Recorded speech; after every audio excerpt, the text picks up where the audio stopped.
এদিকে আসে এদিকে আসে। স্যার জি প্রেম করতে কখনো? না ভাইয়া। কি বলে? সে নাকি কখনো প্রেমই করে নাই। বাপ, দেখি ফুলটা দেখি।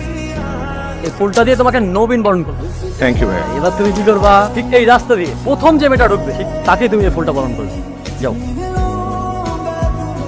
হ্যালো শুনছেন? I love you. এই ছেলে করতেছো কি কি ম্যাম? আজকে ওকে সরি বলে দিবি। সরি না হয় বললাম, সেটা তো কোনো সমস্যা নেই। চিন্তা করতেই তো আমার লজ্জা লাগতেছে, নিজের উপর লজ্জা লাগতেছে। কোনো মান ইজ্জত নেই, কোনো প্রেস্টিজ নেই। কি ব্যাপার? আপনার কি মেয়েদের রাস্তায় আটকানোর স্বভাব নাকি? তোমাকে ডাক দিছি জানানোর জন্য। কালকে যা ঘটছে আমার বন্ধু এটা ইচ্ছা করে নাই। এটা সরি। আপনি কেন আসছেন? আপনার বন্ধু হয়তো সরি বলতে পারে না। আচ্ছা আচ্ছা, থাক থাক, কারো সরি বলা লাগবে, চল।